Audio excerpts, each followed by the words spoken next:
All right, it's Thursday. Wow, Thursday of our next to last week. Next to last week, that is true. So very sad about that. However, I know you guys have had enough. Me too, maybe. Although I've enjoyed class probably more than you have because they pay me. Um, and I get to read your exciting book reviews, most of which were really, no, they were all really interesting. They were. Um, and I was talking about this earlier before I pushed record. I'll probably go back and review the book review grades one more time after I finish all three classes. Just honestly, the reason that I'll look at that is to see if it looks like the average grade is much higher in one class than another. And then I can go back, sorry for the small yawn there, bigger, and make some adjustments as needed. The adjustments I would make would be up, not down, and it doesn't happen very often. Usually I'm pretty consistent about how I grade, but goodness, I always like to double check just in case.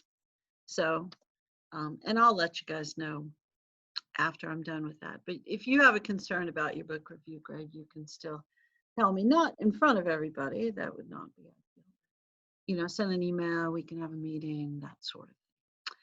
All right, let's look at the notes. And, oh, crud, the question, I didn't open the weekly question, so let me do that too, so we can look at those. I just don't remember the quote. I remember the gist of the weekly question. I just didn't remember the quote. So I don't want to misquote George Bush because he had a hard enough time saying it the first time. Just trust me on that if you didn't watch his press conferences. Bush was one of those guys that just didn't sound smart. No offense to him at all, because I know he was a smart guy. I'm sure he still is. I'm not saying something's happened to him. A degree from Yale and one from Harvard. I don't have one from either. I've got Angelo State, Texas State, and Lamar University. Yeah, that's almost Harvard and Yale. All right, so question number 2. George W. Bush commented in his 2001 inaugural address that America had gone out into the world to protect, not to possess, and to defend, not to conquer.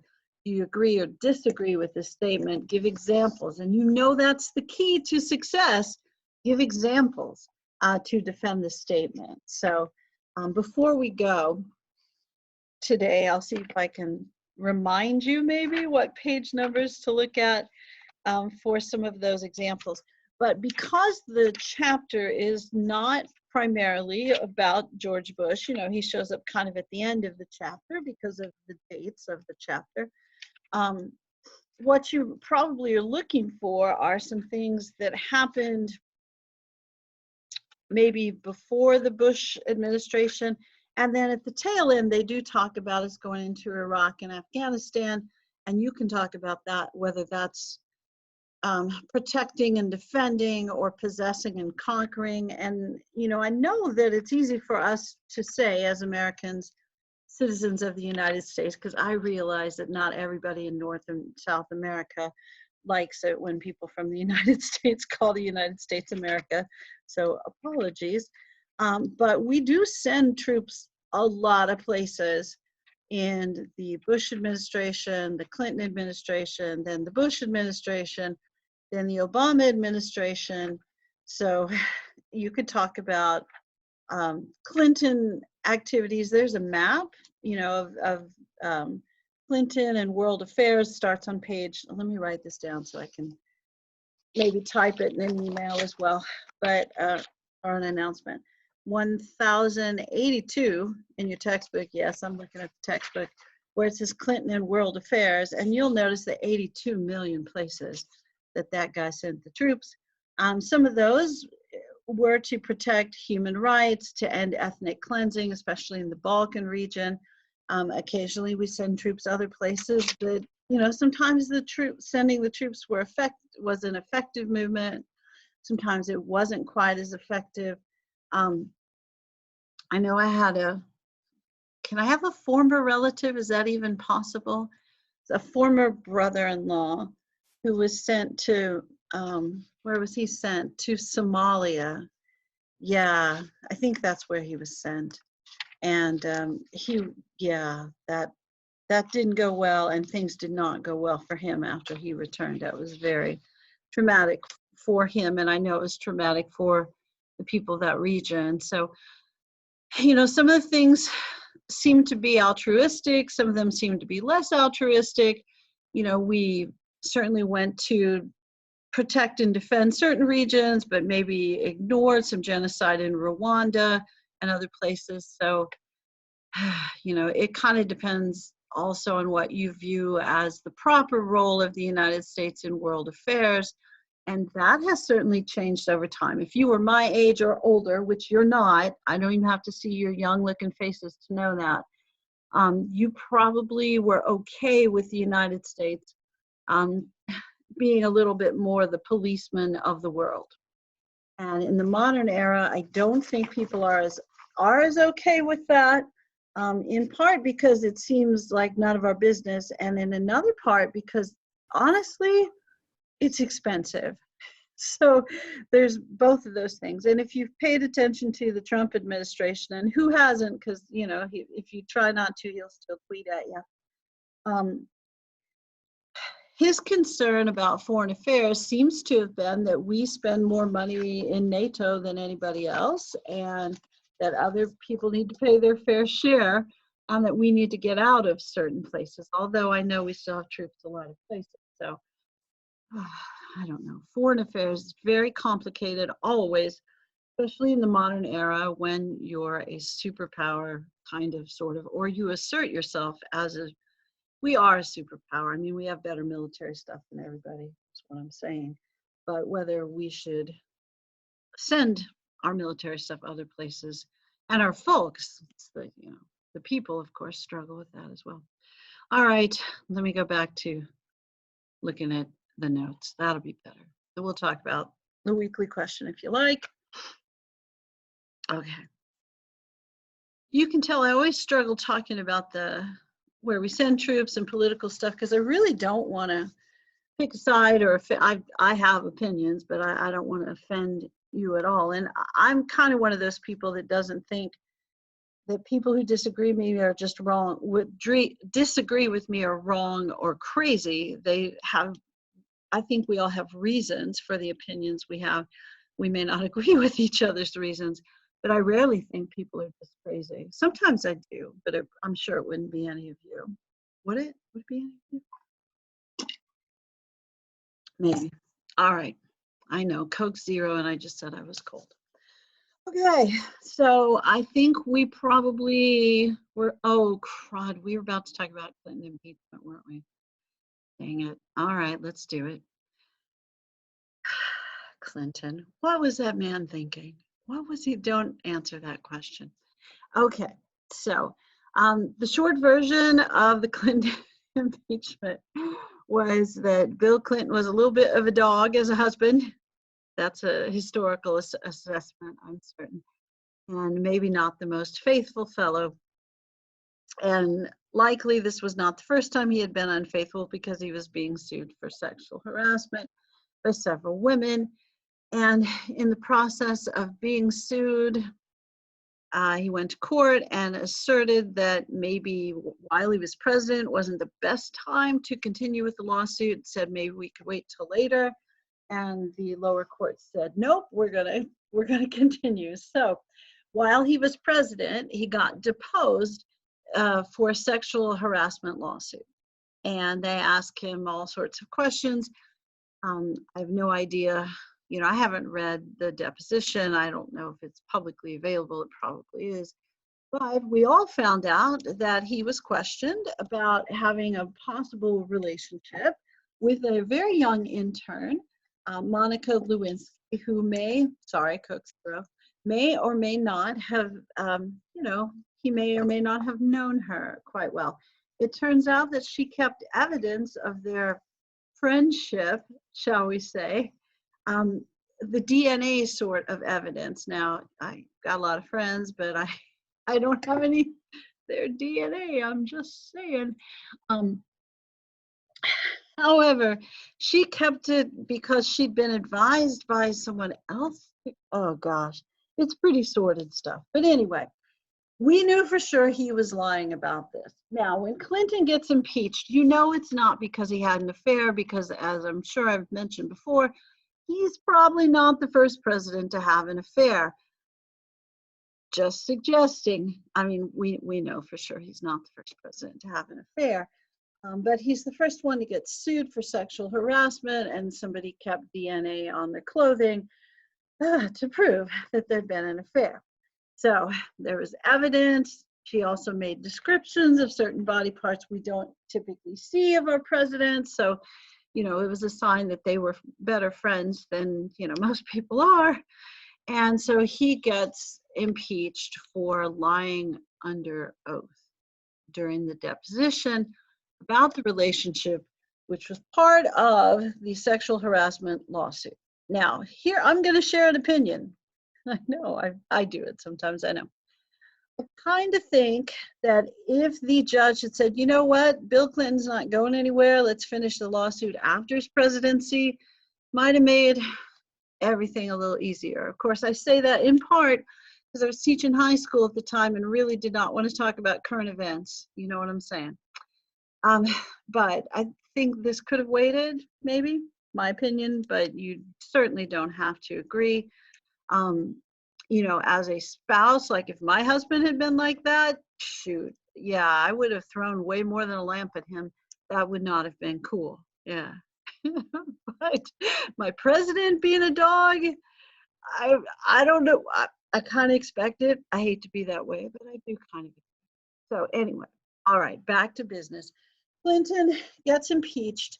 So the House, they had just gotten elected in the midterm elections with this contract with America. So they were supposed to be like old conservative, much more right wing. I don't know, it's right. No, we'll just stick with conservative. So very conservative Republicans want to cut taxes, cut spending, cut federal programs, get rid of certain departments within the government, term limits, balance the budget, which no party seems to want to do anymore. That does make me nervous, I'm not gonna lie. But they got swept in on a conservative wave. So when they had the opportunity to impeach Bill Clinton, it's like, heck yeah, we've got elections every 2 years. We got to make a name for ourselves. And that is part of the reason usually the rowdier, wilder, out of control folks are in the House.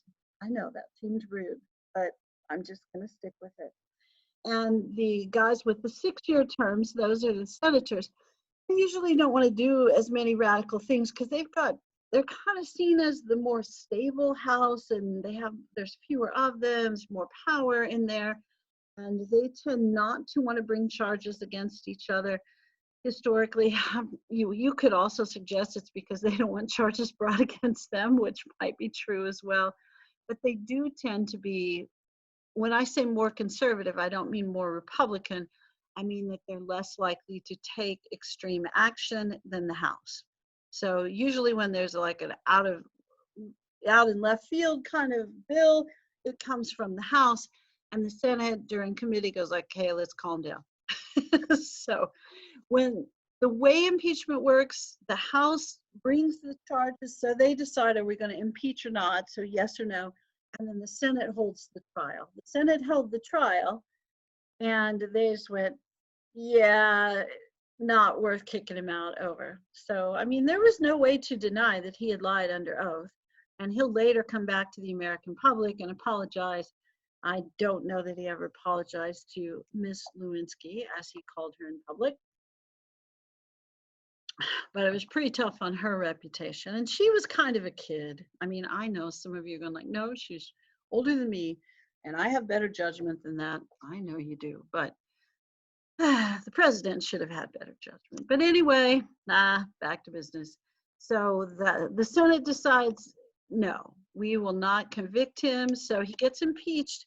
So the full impeachment happens, but he doesn't get convicted. So hopefully that makes a little sense. Nixon had gotten only half impeached. So the House had brought the charges, the Senate was preparing the trial, and that's when he resigned. And the other president, of course, Trump got impeached, and you saw that. And that That I would say is pretty similar, not for the same reason, clearly, but maybe similar in political terms as this impeachment, because the House is like really gung-ho, like, woohoo, let's go.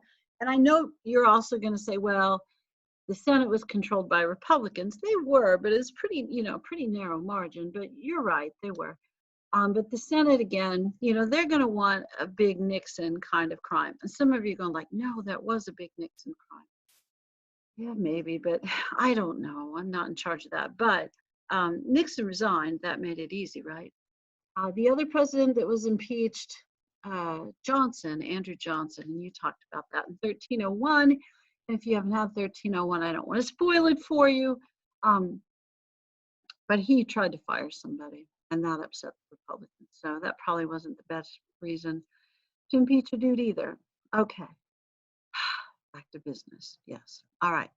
Clinton and world affairs. That's where we go to that page number that I was mentioning, and I already forgot, but I wrote it down. Yes, I did. 1082. So if you go there, you will notice all the places we sent troops. So we always seem to have troops in the Middle East because that's what we do. Clinton will try, as every president in the modern era, to get people from the Middle East to come to Camp David and have a peace accord, and that will not be terribly successful. And Clinton's policy, I think Clinton's policies on a lot of things were a little, they weren't consistent. So it wasn't like super conservative, super liberal, and he wasn't necessarily consistent about why and when he sent troops places, but he was concerned about human rights, and we did some humanitarian type interventions. And always, always, always, and Foner does the same thing. People will mention that terrible civil war was going on in Rwanda, and we just didn't care. And that is true. And there were nearly a million people were killed, and over 1 million people left the country. And that was not a big concern for us. But we did send troops briefly into Somalia, into the Balkan region. In the Balkan region to protect people from ethnic cleansing, Bosnians primarily, and we sent troops to Kosovo. There was fights between Serbs and Albanians in Kosovo, and that's, if you have friends, do you have Albanian refugee friends? I honestly do. And this is about when they come over, right after this time period. And that is, I mean, it does make sense that people leave their countries when they're in the middle of civil war. So in the Balkan Peninsula, in the Yugoslavian area, because there are different ethnic groups there that were split into different countries and then reorganized, that sort of stuff. And yeah, so we'll send troops some places, other places we'll ignore them, or we'll ignore crises. But we do send troops a lot of places during that time period. So, and you'll get a chance to talk about that a little bit more. All right, most of what's discussed in the chapter is cultural changes. So we'll go over some really basic cultural changes, which you're all probably familiar with. And the book backs this stuff up with statistics. And the reason statistics and specific information really matters is because it proves that the general assertion is true. Because you guys watch news, right? And you can watch, let's say you're watching MSNBC, and then you watch Fox News, and they're covering the same event, and you go like, that's not the same event at all. So, and I realized too that you can find statistics that just back up your point and ignore the other point. That's why when I tell you, like, when you defend a certain position in a question, don't ignore the other side. You want to deal with the other side a little bit, just so that we'll know you acknowledge that it exists, because just because news stations do it doesn't mean it's the best way to argue a point. All right. But be sure and look in the book. It's going to give you some statistics that back this up. And this is kind of an easy read chapter, this part of it. You go like, now I knew this. And then you look at the statistics and go like, there's some proof. All right. So this era, we have a computer revolution. You're going like, no, it's my life. Oh my gosh. If you're old like me, you would know how hard, it's so hard for old people. Okay, that's not completely true because I've told you before, my father's older than I am, and he has an online job and has throughout all of his 70s, and he'll be 80 on his next birthday. So he's way better technology than I am. But computer revolution certainly occurs during this time period where we get much more used to shopping online, doing business online, some of us working online. Of course, now we do everything online. Going to invent cell phones at some point in this era. I honestly don't remember. I do remember they had car phones or cell phones in the 80s and they were enormous. And I think you had to have like a giant battery pack with them. But I didn't have one of those because those were for people with way more money than I had. Now everybody has a cell phone, whether you're poor or not poor, or yeah, it's fascinating. And some old people still have flip phones. Okay. All right. So computer revolution, globalization happens as a result of that. So many more companies have different offices or different parts of their corporations in different spots of the world. They may have offices in a place that has a lower taxing area. They may have manufacturing in a place where they don't have minimum wages, or they don't have unionized workers, or they don't have standard workers' rights.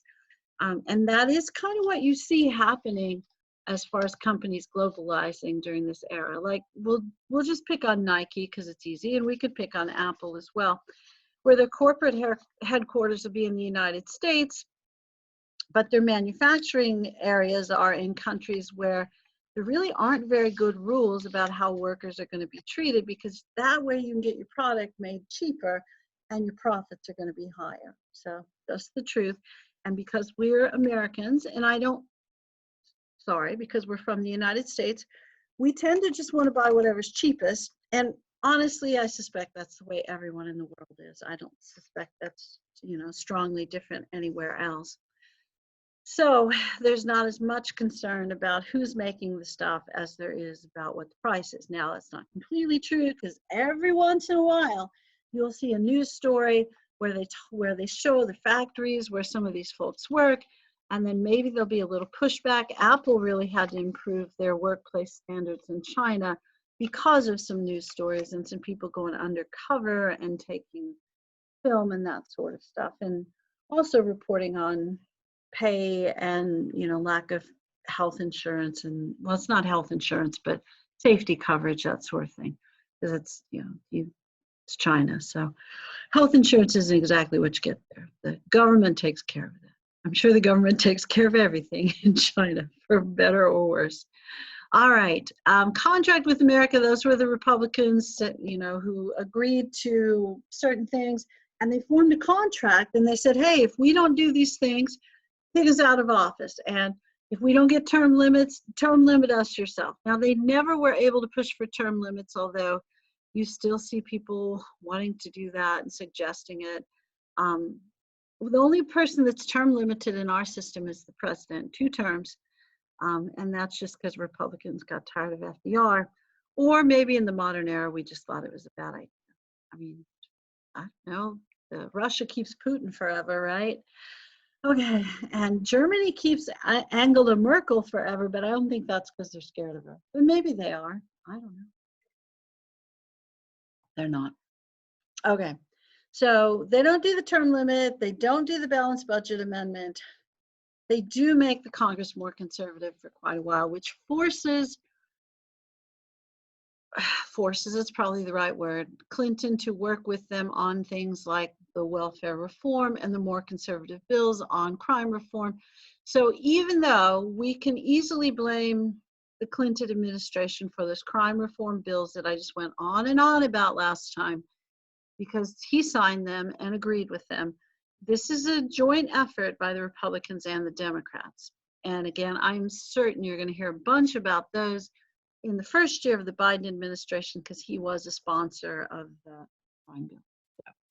So, you'll see him work to reverse some of those things, I'm certain, because he's already publicly apologized and said that was a mistake. All right, I know some of you going, does that really make it better? It's like, no, but it does signal that he's going to work to make changes for better or worse. And almost everybody would agree that the three strikes and you're out thing had horrific effect. But anyway, back to business.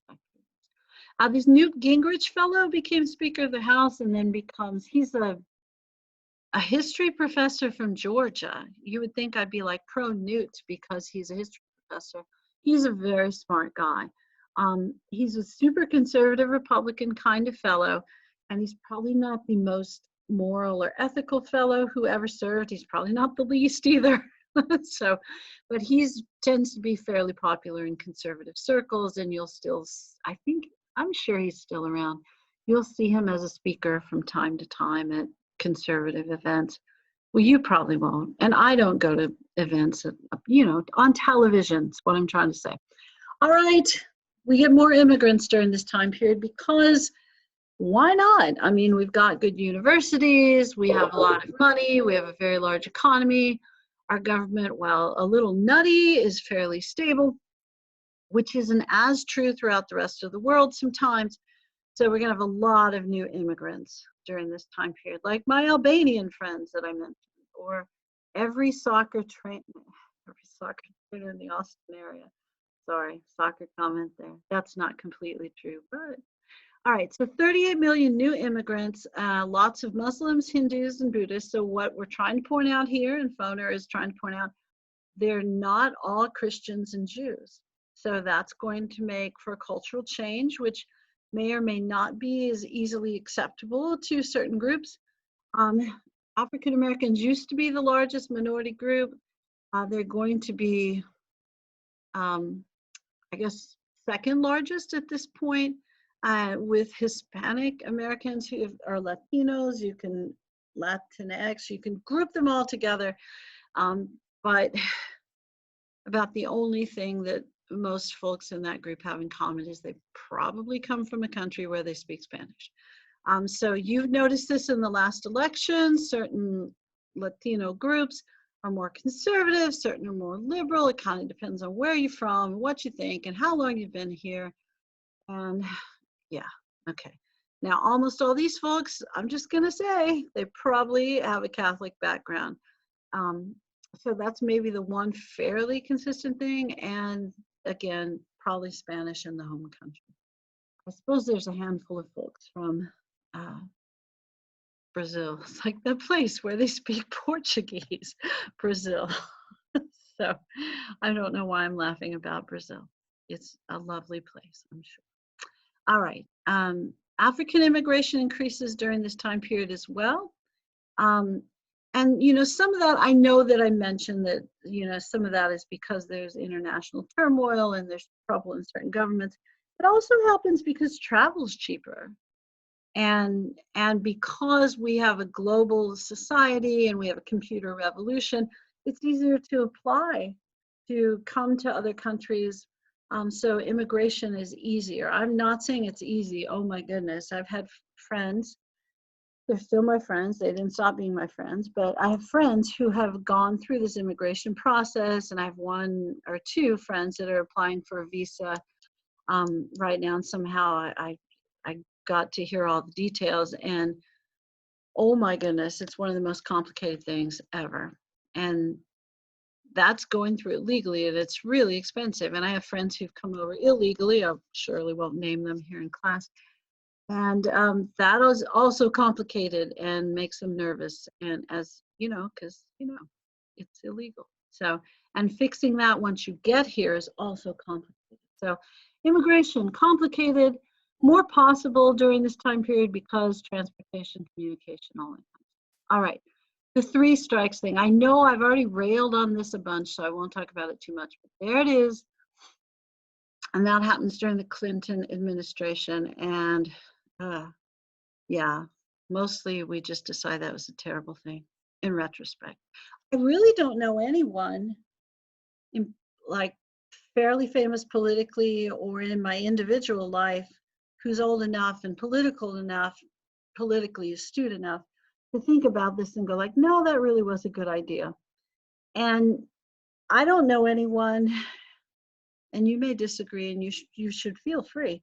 I don't know anyone who looks back at the war on drugs and says, hey, that worked well.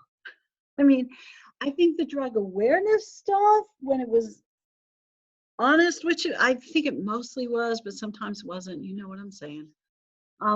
When it was honest and aware and that kind of stuff with kids is probably a good idea. But yeah. And I think as a high school teacher for a very long time, I think that the kind of pushback against the war on drugs is you get a whole generation of people, and some of you are part of that generation, who somehow got the message that marijuana is healthy and good for you. And I think that was a pushback from the war on drugs. But that's, again, personal opinion.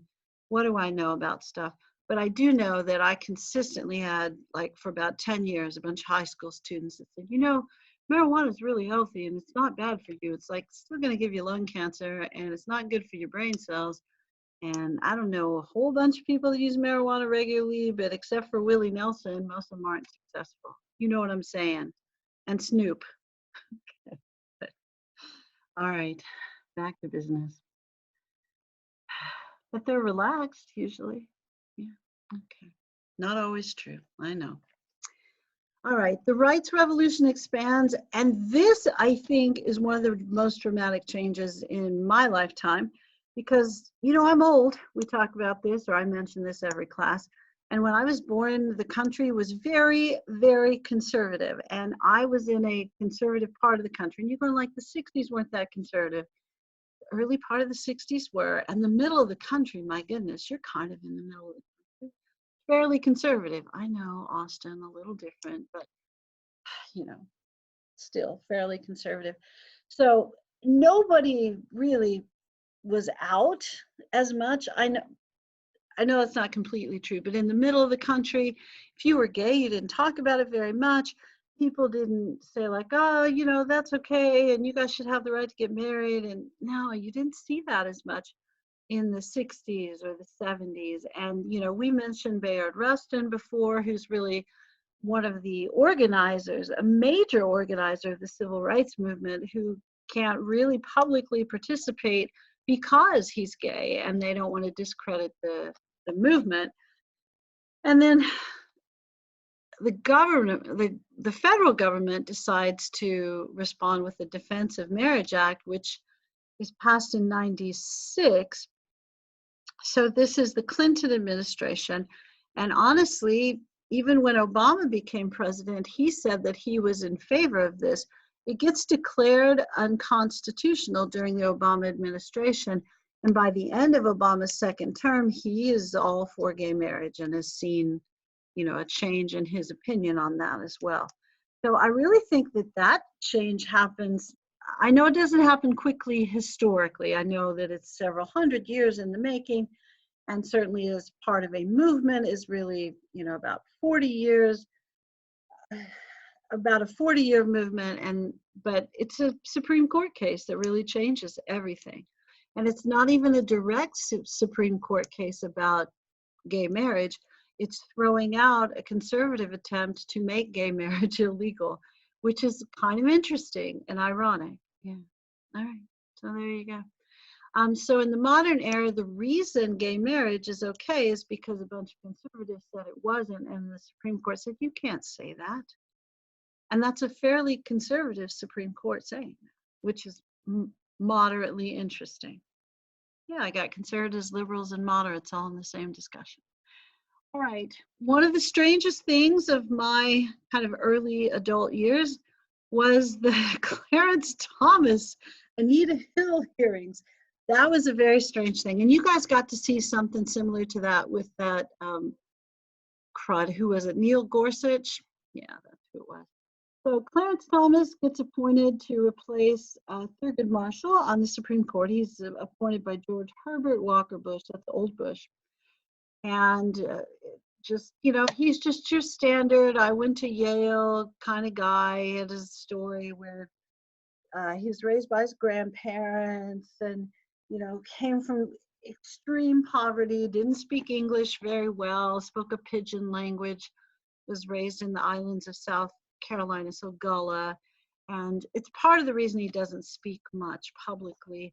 Not that he doesn't speak English well now, of course he does, but growing up, not so much. So he got into the habit of listening more than speaking. And then he writes quite frequently, but doesn't speak that often.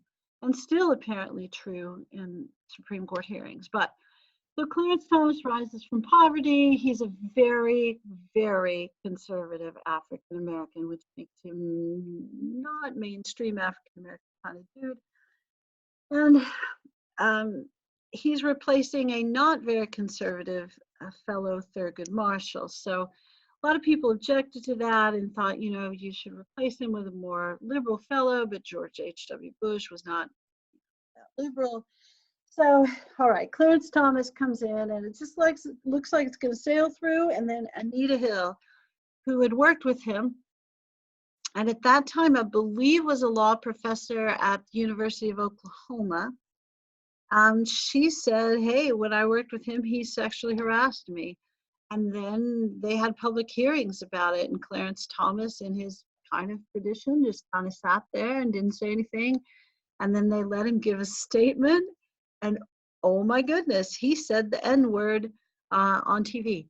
He said that it was a high-tech lynching for uppity N-words who didn't know their place. And that was a very, very contentious hearing. And, as somebody who was just starting to teach U.S. history at this time period, because it's right when I graduated, and I taught English for a while before I taught history, I'm looking at this and thinking, here you have two fairly conservative people who live quiet lives who are saying two completely opposite things. And this is not a misunderstanding. One of them is lying, but you have no idea by listening to them which one it is, because they're both completely credible. And there aren't other witnesses, who come up and say like, nope, Clarence Thomas was always talking about porn and sexually harassing people. No one else said that. And there was no one who came up and said, nope, Anita Hill's always making up crap like that. So they both seemed completely credible. And it was honestly just one of the strangest things that I ever witnessed. And he's narrowly confirmed 52 to 48. It's very intense, very controversial. And not controversial in the way that the Amy Coney, I know the Amy Coney Barrett vote was really close, but nobody was alleging that she's a thug or a crud or anything. They just didn't like the timing of that, and I get that. But the Neil Gorsuch thing, that was maybe a little more like this, but not, I don't think it was nearly as dramatic, but I wasn't involved in that. And of course, this is a thing from my generation. So of course, I think that's more exciting. And then I will apologize to you because I am certain that these notes really belong in the chapter 27. So it's probably not the end of the world for us at all. Oh, and the book also talks quite a bit about, I'm sorry for kind of slipping back and forth here. When the book talks about immigration, it talks a lot about the difficulties between the different generations of immigrants. And I always assume that there's somebody in the class whose family immigrated recently. My husband's family he was third generation. All of his grandparents were from Mexico. His parents were born here, but really Spanish was their first language. They worked as migrant farmers. My husband worked, did some of that stuff when he was little as well. So probably culturally a little bit more like Mexico, but in the United States. And then my husband's generation, the older ones spoke Spanish really fluently, and it was their first language. The second generation, there were 8 of them. The first 3 spoke Spanish really well. The fourth one, not so much, but has figured it out since then. My husband was a Spanish teacher. I always refer to him in the past tense because he is deceased. So I don't want you to, think that I don't like him anymore. But he was a Spanish teacher and did some other things before he was a Spanish teacher. But he was very culturally American. And then the generation after them, mostly nieces, I have one nephew in that generation, they don't speak Spanish. and they do not look like your average white people. Sorry, let me try again. They do not look like your average native-born Americans. You know, they're dark-skinned and have dark hair, and a couple of them have told me, you know, people have said really rude, kind of racist things to them. None of them speak Spanish. They have always lived in the United States. They're middle and upper middle class. Some of them, you know, their childhoods were much easier than mine or my husband's. But, you know, I think you see that juxtaposition in the song from El Tigres del Norte that they put in this chapter, about how, you know, after a generation or two, that group that emigrated doesn't feel at home. You know, they can't really go back to the home country, and they don't feel at home here because their family has changed culturally. And that is what happens, you know, when you emigrate to another place, your family changes culturally. So I know I've had several students whose families are very traditional and have emigrated and have decided that they will pick their children's spouses for them. And that has been a really interesting from my perspective. I know it's not interesting at all for the kids and their family. It's quite a battle, you know. Do we listen to what our parents have said because back in our home country this is how it's done, or do we get to make our own decisions? And it's very hard for those parents because they're still kind of the old country, but they're not in the old country. So the culture doesn't support their beliefs anymore, but they still have them. And they may associate with a cultural group that agrees with them. But, you know, the United States is diverse enough that I don't know if there's a cultural group or not. I don't know. And as an old person, I think it complicates things even more. And a person who's lived in lots of different parts of the country and then still occasionally says inappropriate things like I already did. So I apologize. All right. Bush. So Bush gets elected in 2000, and it's very controversial. I would say, oh crud, the phone. I would say more controversial than the current election because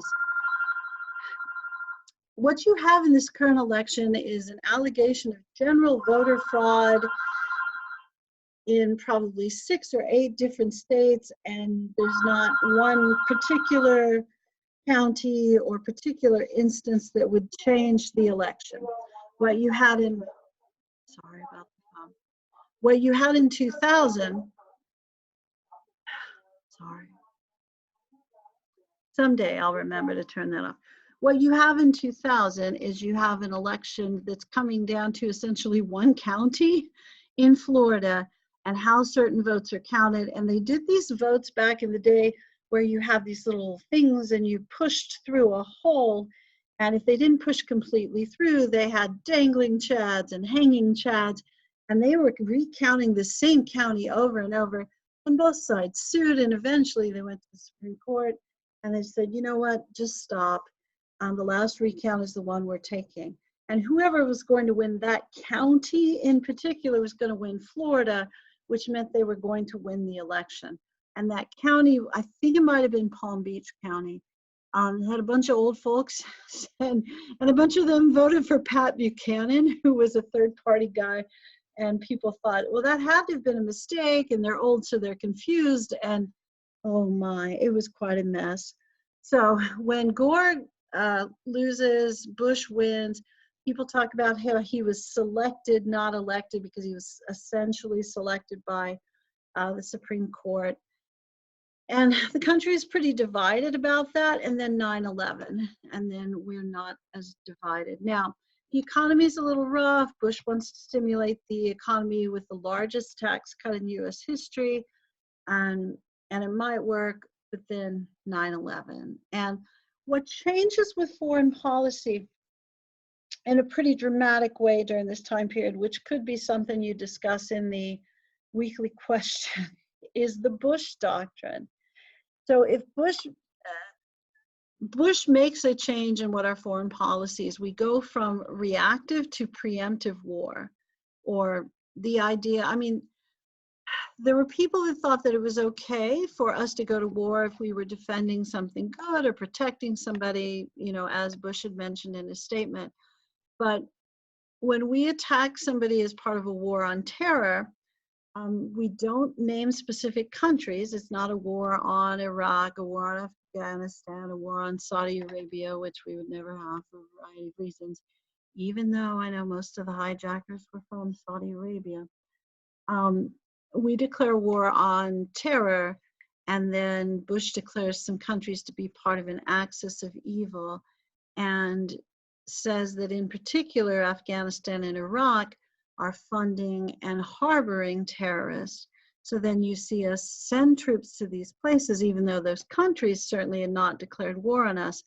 And he says that we have to go and prevent future terrorist activity. So it's preemptive. So the idea of the Bush doctrine is, excuse me, that it is okay to fight for, to defend your freedom and bring freedom to other people, even though those folks have not directly attacked your country. And other things that kind of come with the war on terror, the Patriot Act, which is an acronym for something that I can never remember, and I'll make sure that I'll have a little graphic of that for next class. But it restricts, it doesn't necessarily restrict your freedom, but it gives the government the ability to look at your text, your emails, your electronic communications, to listen in on phone calls, to check your library records, you know, if you check out certain books, to see what you download, that sort of stuff. And that will be extended a few times. Yeah, so we're still kind of operating, we are operating under that. It will also lead to some discussion about whether or not it's okay to torture prisoners of war, especially a war on terror. And we'll have certain jails overseas where we do that, and we'll have Guantanamo Bay where we keep that off of US territory, and we'll argue that the Geneva Convention doesn't necessarily apply to those prisoners, and then that still fairly conservative Supreme Court will tell President Bush, yes, it does apply to prisoners. So it's going to create a lot of controversy about what sort of human rights do prisoners of war in this war on terror have, and the difficulties at Abu Ghraib were part of this discussion, and then some other things that happened at Guantanamo were part of that discussion as well. So we'll talk more specifically about that next time. That'll be fun for next week. So we'll talk a little bit more about Bush next time, and then we'll talk next week a little bit more about Obama and why can I not think of Trump's name? Obama and Trump. And most of it'll be about Obama, because when your book was written, we hadn't had a lot of Trump yet. I mean, we'd had some of Trump, but we hadn't had a lot of Trump. Now you've had a lot of Trump. We've had a lot, you know, we've had the full term now, so we can make a few conclusions possibly that maybe they weren't quite ready to make in the book. Okay. All right, let's look at the weekly question. Do any of you guys have questions or comments? Usually I get like something. You guys are with me though, all right? And I'll double check the roll here in a sec. So let me share the screen on the question. So our question was, 2001 inaugural address, America had gone out in the world to protect, not possess, and defend, not to conquer. Do you agree or disagree? And of course, part of this is that as a rule, we didn't take colonies. However, you could easily argue that, oh, is the book review required? No, only if you wanted an A. So you can get anything else without the book review. Yeah, so it was just for fun. I'm sure everyone who did it thought it was fun. So back to the weekly question, sorry. To answer this question, you need some examples of times in the United States that you believe the US has gone to simply protect and defend, or examples where they've gone to possess and conquer. And I think if you can have examples of both, and then just tell me which you think is the more common one, I think I'll look at the syllabus here in a second. Sorry, I was looking at your question. Sorry, back to this. So I think to do an answer that I will like and give you 9 or 10 points for, I want to see some specific examples of campaigns, military campaigns in US history, and they don't have to be declared wars, because I know we haven't declared a war since World War II, where you think we were going simply to protect, and you're going to find examples of that in the modern era potentially, and examples where you think we were going because it was just in our interest. Now, I am going to suggest something to you that you may not agree with, and you don't have to agree with. I mean, you know, that's the beauty of being in the United States. And, you know, for my class, I don't care if you have a different opinion than I do, just as long as you show me why you have it. A lot of times I'll have students that get upset. It's like, well, you know, our government's only trying to protect our best interests. It's like, well, that's kind of the nature of government. I mean, that's why we have a government. We don't create a government so that they'll make sure that everybody in France is safe. I mean, you know, we want to help out France when we can. So the primary purpose of a government is to protect the best interests of that government. Now, I get that you can have somebody who's quite a bit more America first, like our current president, or somebody who's a little bit more of a global citizen, like President Obama, and like I would expect President-elect Biden's administration to be. So I get that there are, you know, different degrees of all of this stuff. But I'm just saying, I sometimes think, you know, students get upset because it's like, well, all our government wanted to do was to protect our country, and they didn't care about other countries. It's like, it is the primary purpose of our government to protect our country. But I get that that doesn't mean we're supposed to harm other people in the process. You know, that should be our goal, or we shouldn't care about the impact of our actions. Believe me, I get that too. It's just, you know, I'm just saying. All right. So for number 2, for you to have a successful answer, one that you're going to like the grade and I'm going to like what you wrote, specific examples, and more than one, because you're trying to show a trend here. Now, I'm not saying you need to talk about each example in great depth. I would pick 1 or 2 to talk about in a little bit of depth.